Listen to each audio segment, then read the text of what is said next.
Bienvenue dans cette nouvelle édition du QG Weekend. Voici les titres de l'actualité.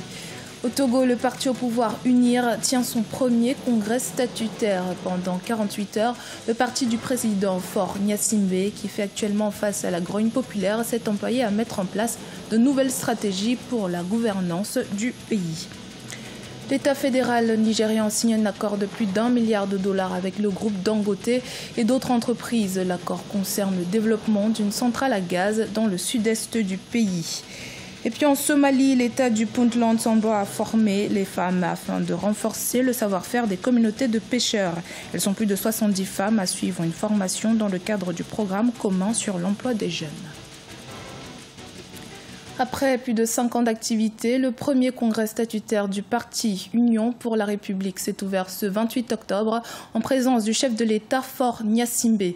L'événement qui s'achève ce dimanche 29 octobre a notamment pour objectif de définir de nouvelles stratégies pour la gouvernance du Togo. Reportage de notre correspondante Aimé Fakofi. C'est la ville de Tchévié, ville située à une trentaine de kilomètres de Lomé, qui a accueilli le premier congrès statutaire du parti au pouvoir, l'Union pour la République, plus de 5 ans après sa création. Ce congrès se tient dans un contexte politique tendu où il y a lieu de définir de nouvelles stratégies pour un développement harmonieux du Togo.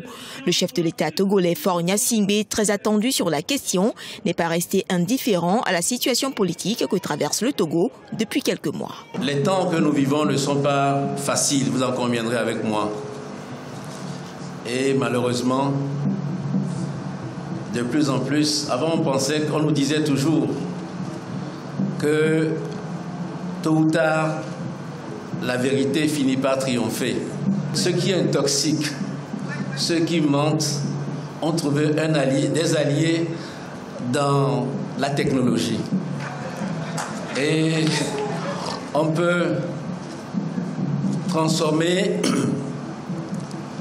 une chose juste ou alors un homme simple comme moi en dictateur sanguinaire. Durant 2 jours, les militants et cadres du parti au pouvoir UNIR vont passer au crible les acquis et manquements enregistrés depuis la création du parti le 14 avril 2012. Pour le Premier ministre, c'est l'homme classou, aucune œuvre n'est parfaite. Le chef de l'État, pour sa part, entend poursuivre sa mission à lui confiée. Nous avons la chance, nous avons l'honneur d'être responsables des institutions les plus importantes de notre pays. Le peuple nous a confié la présidence, le peuple nous a donné une majorité à l'Assemblée nationale. Je vous invite à faire preuve de responsabilité, de sérieux, parce que une bonne partie des solutions se trouvent au sein de notre parti. Unir nos énergies pour un développement harmonieux du Togo, c'est autour de cette thématique que la réflexion se tienne. Il est question, entre autres, de définir un nouveau contrat social pour le parti, mettre en place un nouveau bureau national devant conduire aux prochaines échéances électorales en 2018. C'est désormais officiel, le Burundi n'est plus membre de la Cour pénale internationale. Depuis vendredi 27 octobre, il est le premier pays du monde à quitter l'instance internationale de justice, une décision prise il y a 1 an par le président Pierre Nkurunziza, alors que le pays est accusé de probables crimes contre l'humanité commis depuis le début de la grave crise politique que le Burundi traverse depuis plus de 2 ans. Le gouvernement nigérien et des promoteurs ont signé un accord relatif à la construction d'une centrale à gaz de 450 MW dans l'état d'Akwa Ibom au sud-est du pays. D'un coût estimé à plus d'1 milliard de dollars, sa livraison est prévue en 2021. Marcel Farba-Maron. Le groupe Dangote a signé avec Black Rhino Group et la NNPC, Nigerian National Petroleum Corporation, un accord relatif à la construction d'une centrale à gaz de 540 MW dans la localité de Ka-Iboe, située dans l'état d'Akwa Ibom, au sud-est du Nigeria. Sa mise en place coûtera plus d'1 milliard de dollars et devrait fournir ses premiers mégawatts au réseau électrique national dès 2021. Un accord de rachat de l'énergie produite par la centrale a d'ailleurs été signé par les investisseurs avec la NBET, Nigeria Bulk Electricity Trading, et le ministère des Finances. Le groupe Black Rhino et le groupe Dangote se sont associés pour développer des projets de transformation tels que la centrale électrique de Kwaibwe, en comblant l'écart entre la capacité de production du Nigeria et l'énergie nécessaire pour soutenir la croissance économique. Nous soutenons la croissance industrielle future du Nigeria. Ce projet implique également la construction d'une ligne de transmission de 58 km pour acheminer l'énergie qui y sera produite. Les autorités nigérianes assurent que cette ligne reliant Ikot-Ekpene à Ikot-Abassi, actuellement en construction dans le cadre des projets énergétiques nationaux intégrés, pourra aussi effectuer le transport de la production de la centrale de Ka-Iboe, un projet doté d'un impact socio-économique réel sur le Nigeria. La centrale électrique de Ka-Iboe utilisera les ressources en gaz du Nigeria pour augmenter notre capacité de production d'électricité et réduire le coût de l'énergie. L'usine est un exemple de la façon dont le gouvernement fédéral et les investisseurs privés peuvent travailler ensemble pour développer une infrastructure qui a un réel impact socio-économique sur notre pays. Le développement de la centrale de Ka-Iboe était initialement prévu pour être piloté par Mobile Production Nigeria, filiale d'ExxonMobil. Finalement, de nouveaux investisseurs ont pris les choses en main et ont signé un accord pour l'approvisionnement en gaz sur 20 ans afin de fournir les 400 millions de pieds cubes par jour nécessaires au fonctionnement de la centrale.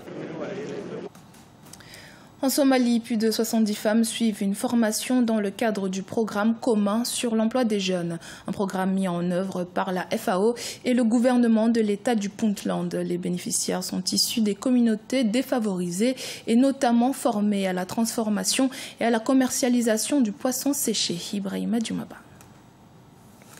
En Somalie, l'Organisation des Nations Unies pour l'alimentation et l'agriculture, FAO, et le gouvernement de l'État de Puntland s'activent pour le renforcement de capacités des femmes. Plus de 70 d'entre elles ont suivi une formation en transformation et commercialisation du poisson séché. J'ai acquis des connaissances et des compétences qui me manquaient et j'espère que cela transformera aussi ma vie et celle de ma famille. Avant, j'apportais du poisson et le nettoyais, le coupais et le cuisinais pour ensuite aller le vendre au marché. Après quoi, je nettoyais le plan de travail. Mais aujourd'hui, cette tâche est moins fastidieuse que ce que je faisais avant. Maintenant, je peux dire que j'ai obtenu un emploi. J'aimerais partager avec d'autres personnes les compétences que j'ai pu acquérir lors de ma formation. Cette formation s'inscrit dans le cadre du programme commun sur l'emploi des jeunes en Somalie, mis en œuvre par la FAO. Les bénéficiaires sont identifiés dans les communautés défavorisées. Objectif, créer de la richesse et de l'emploi. Nous sommes heureuses de la création d'emplois dans le secteur de la pêche, ce que nous n'avions jamais découvert jusqu'à maintenant. Mais nos membres ont acquis des connaissances dans la transformation du poisson et sa commercialisation. La Somalie présente plusieurs opportunités économiques dans le secteur de la pêche. Cependant, les conflits armés et la piraterie plombent cette activité depuis plusieurs décennies. Revelyne Assiémant est une créatrice de mode ivoirienne qui fait la promotion des tissus africains depuis 2013. Elle porte également ses créations afin de valoriser son travail et la mode africaine. Découverte dans ce reportage d'Olivier Conan. Faire l'apologie de l'Afrique dans ses créations, c'est le credo de Revelyne Assiémant. Depuis 2013, elle a abandonné une carrière de comptable pour suivre sa passion pour la couture. Ses créations mettent en valeur le riche patrimoine culturel africain. Avec une inspiration quasi divine qui lui permet d'imaginer un songe de tenue originale, Revelyne Assiémant travaille avec comme matière première les tissus et étoffes du terroir. Je fais l'apologie de l'Afrique parce que portant toujours les habits d'ailleurs, nous restons toujours esclaves. Donc c'est une manière de sortir, de s'extérioriser en fait. Donc j'utilise beaucoup les tissus africains. Et même si j'utilise les tissus occidentaux, je mets toujours une matière africaine dedans.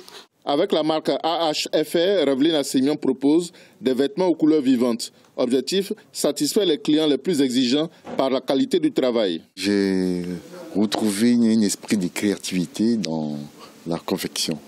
Et quand on regarde l'association des couleurs et puis la matière, la texture, même des tissus qui sont utilisés, réussit à mettre en relief le tissu. Dans son atelier, la styliste cherche constamment à trouver la touche d'originalité dans la simplicité. Pour elle, les créateurs de mode doivent puiser dans l'univers africain pour réaliser leurs œuvres. Revenons sur notre terre. Il y a tellement de choses. Il n'y a plus rien ailleurs. Tout est ici maintenant.